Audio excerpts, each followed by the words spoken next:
Горячая линия 118. Вы позвонили в службу диагностики коронавирусной инфекции. Нас сюда позвали вообще помогать стране, да, то есть сказали, нужны волонтеры, нужны добровольцы, потому что вот нужна служба, куда люди будут звонить и получать какую-то консультацию. Пришел тот момент, когда нужно было вот так вот встать и сказать, я буду помогать.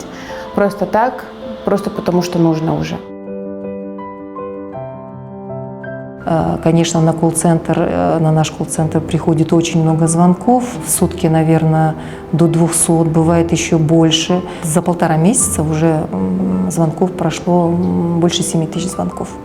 Близится к 7,5 тысяч звонков. Значит, из них вот процентов 30 это звонки по ковиду.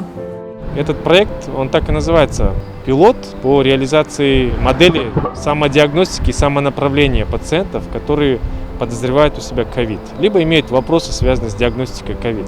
Поступил звонок, кто-то сообщает о том, что он подозревает у себя какие-то симптомы. Наши операторы опрашивают, изучают эпиданамнез, изучают клиническую картину. И если у нас совпадает по каким-то признакам, оператор связывается с мобильной бригадой. И вот эта мобильная бригада выезжает уже на указанный адрес. Если этот больной представляет опасность, то его, конечно же, госпитализируют. Алло, мобильная бригада Октябрьская, 118 сейчас минут. Повышение температуры тела. До скольки? Ну, информация принята, мы отправим сегодня мобильную бригаду.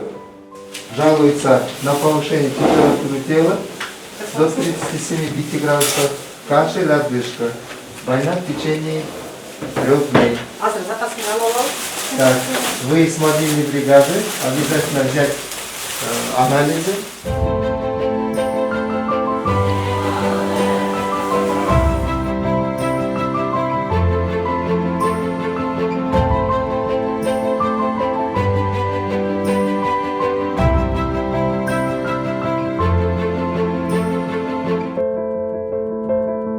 Могу сказать открыто то, что я сначала не сказала домашним, что я работаю. Но муж, конечно, знал, я с ним посоветовалась. И он одобрил мое желание, сказал, что надо работать ради блага народа. Если так надо работать. Но чтобы я принимала все меры защиты. Конечно, риск есть. Страх, наверное, у каждого человека есть.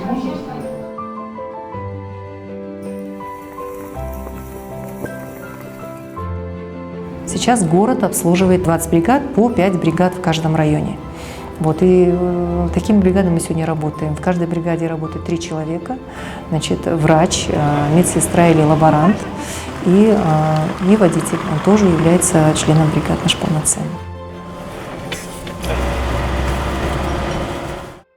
Неправильные адреса дают тоже. Нежилые помещения иногда бывают. Приходишь. Ездили в скалатское помещение там.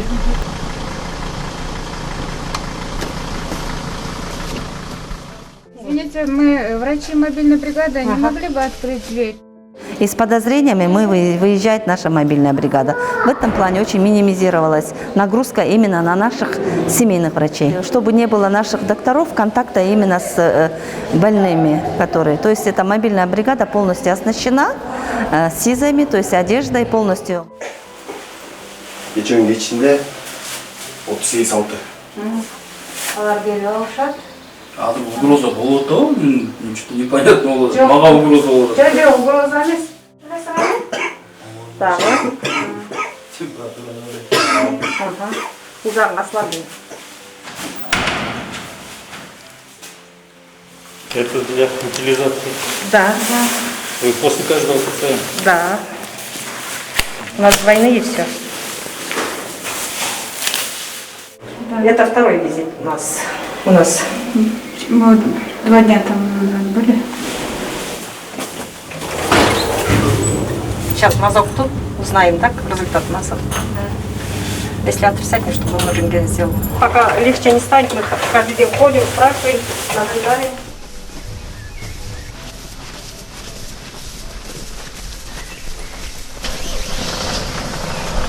то, что мы сейчас были больного, у него могут быть тоже положительный анализ, мазок могут быть. Поэтому пока мы не можем его направлять в стационар или в поликлинику, чтобы сделать развернутый анализ крови, там, рентген легких, пока анализ не будет готов. Ну, тоже как бы на войне, но у нас работа не в стационаре, не интенсивной палате реанимации, а как бы привыкшие обстановки у нас происходит. На передовой мы как бы на первом месте. Это пехота, Да, это пехота. разведчики, вот, разведчики, потому что и работа сопряжена с такой же работой, как у разведчиков, потому что не знают, на что еще напрутся, натолкнуться. Поэтому я всегда их прошу одеваться нормально, не жалеть. У нас есть семья, не хочется болеть, лежать инфекционки. И не заражать окружающих. Да, окружающих коллег. Они все боятся не сколько за себя, а сколько коллег и для семьи. Мой сын говорит: мама, если так будет еще продолжаться, я привыкну. Я говорю: к чему привыкнешь? Тебя не целовать.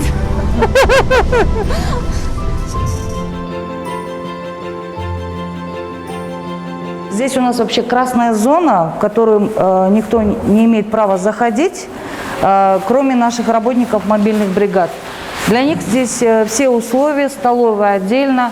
Отдельно у нас идет грязная зона, чистая зона. И после того, как они приходят, в грязной зоне они полностью моются, как положено, моются, переодеваются и уже в чистую зону идут как чистые. При выходе на выезд я обязательно всех проверяю, правильно ли они одеты, потому что на первом месте все-таки это их безопасность прежде всего. Значит, смотрите, женщина приехала из России, у нее кашель. Значит, вы едете как на первичный очаг, полностью одеты. Я вас проверю, да? Чтобы все было закрыто, щитки, очки, чтобы вот это все было. Этого пациента вы тащите до конца. Вы поняли, да? Значит, этот пациент за вами, не за врачами ГСВ, за вами. Первый мазок, 14-й мазок, 2 клинических осмотра мы смотрим. Понятно, да?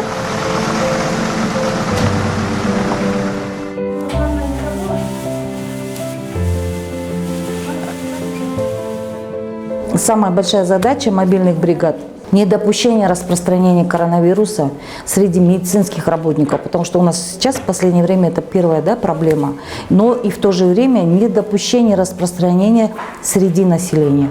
Поэтому мобильные бригады, они сейчас на передовой, вообще на передовой, в отрасли здравоохранения Кыргызстана в условиях чрезвычайной ситуации. Они выезжают в очаги, и иногда бывает, что они даже не знают, допустим, вот приезжают люди контактным, рядом может быть приезжий какой-то человек, у него положительный, о котором он не знает. Есть очень много случаев, когда у человека без клиники, да, он здоров и так далее, а вот положительный выходит. Мы должны ехать так, как на войне. Вот полностью амбудирование. Самое главное, надо было наладить отношения между сотрудниками, потому что в бригаде смешанные профессии. И нам пришлось как-то вот притирками прийти к тому, что одна бригада – это один организм, понимаете? И нам это удалось. Мы посмотрели на обсервации людей, которые приехали из-за границы. И в одной из них выявился положительный результат. Мы связались с руководством, как нам поступать. Так как он находится в стационаре, и мы получили указание, что должны экстренно отвести другой результат ПЦР, который взяли из носа, мазок из носа. И как получим результат, мы сюда сообщим, они по скорой госпитализируют в инфекционную больницу. Мы работаем с 8 до 8 вечера, потом нас забирает транспорт в отель, мы там живем, а утром обратно сюда привозят обратно. Я согласилась на работу именно вот из-за казарменного режима, что я домой не возвращаюсь, потому что у меня дети маленькие, и только с этим условием я согласилась выйти на работу. Когда дома сидишь и видишь ситуацию, что творится в стране, такое чувство, как будто ты ничего не делаешь, а мог бы. Такое чувство все равно, я думаю, у всех врачей есть. Себя чувствуешь виноватой, что ли. Я работал и работаю, являюсь водителем маршрутного такси города Бишкек. В данный момент водитель мобильной бригады. Утром приходим, обрабатываем машину, отвозим, привозим. В обед также после обеда обрабатываем и вечером обрабатываем. Сама вот эта спецодежда внушает как бы какой-то страх. Маска, бахилы, перчатки, это вот. А сейчас уже как бы привыкаешь к этому нормально. Все добровольцы у нас, например, насколько я знаю, все добровольцы. И нам, если сейчас сказали, есть возможность отказаться, у нас нет такого отказывающих. Потому что мы поняли, что надо довести уж дело до конца, поэтому. Если не мы, кто пойдет? Это наше, мы же обслуживаем свое население. Вчера, например, 13 выездов было. Предыдущие, в самом начале, которые работали в начале марта, у них, по-моему, побольше, по 30-40, даже больше.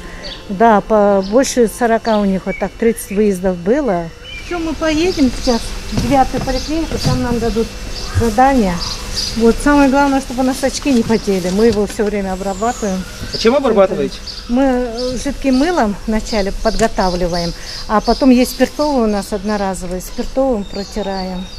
А до этого, когда мы приезжаем, вообще-то, когда приезжаем, мы все равно замачиваем вначале. Гипохлорид специально у нас растворы. Первые 2 дня было очень тяжело, конечно. Сейчас уже привыкли. Сейчас привыкли. Поэтому стараемся, чтобы дискомфорта не было, все поправить хорошенько. Нам уже в поликлинику нельзя заходить. Мы не заходим, даже если мы снимаем свою форму, уже в такие дни уже нам непозволительно уже заходить, контактироваться с другими, с поликлиникой. Поэтому мы уже не общаемся. После работы нас уже будут самоизоляции мы уже уйдем на 14 дней. Анализы сдаем, а самоизоляцию. Сейчас у нас 2 студента из Пакистана. Вот. У них телефоны не работают. Милиция РОВД их отыскала, то, что мы не смогли отыскать. Они прилетели с Пакистана, поэтому наших участковых не отправляют туда. Один из студентов, у него уже был положительный, то есть он пролечился, и он пропадает, вообще пропадает. Ищет мобильная бригада, ищут врачи ГСВ, которые обзванивают, мы его найти не можем. Тогда эту информацию мы передаем в РОВД. И тогда уже милиция их ищет. И, как правило, милиция всегда их находит. Потом они передают опять нам, чтобы, да, мы их нашли. Приводят их сюда, в изоляторе. И в изоляторе мы уже смотрим 2-й клинический осмотр врачей и берем уже мазки повторно. Не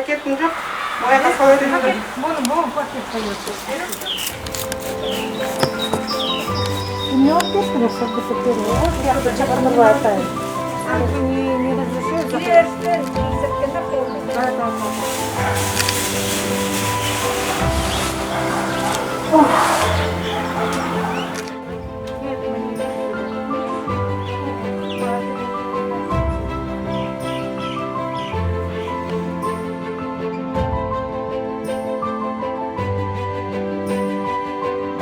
Мы работаем именно, держась за эту надежду, что будет свет в конце тоннеля. Если мы, врачи, вместе с населением будем все соблюдать, думаю, что это закончится очень в ближайшее время.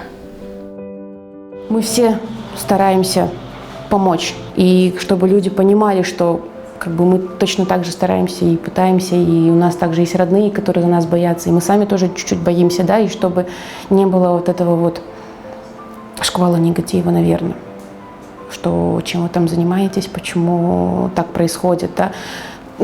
Ситуация такая, так сложилось, так получилось, и мы должны не адаптироваться, а просто как-то принять это и стараться вот в этом мире что-то выстроить новое. Нужно понимать очень важную вещь. Ковид ковидом, да, коронавирус это, конечно, данность, да, мы с ней сейчас пытаемся справиться, но на самом деле вся фишка этого проекта, вся суть и изюминка, что ли, в том, что мы пытаемся использовать все возможные подходы в том, чтобы повысить потенциал системы здравоохранения, а именно вот этой первички так называемой, то есть вот этих центров семейной медицины, которые сейчас через использование вот этого потенциала колл-центров, да, через использование вот этого подхода мобильных команд, могли бы, в принципе, уже по-новому обслуживать население. И не только в связи с ковид, а вообще в целом в связи с другими заболеваниями.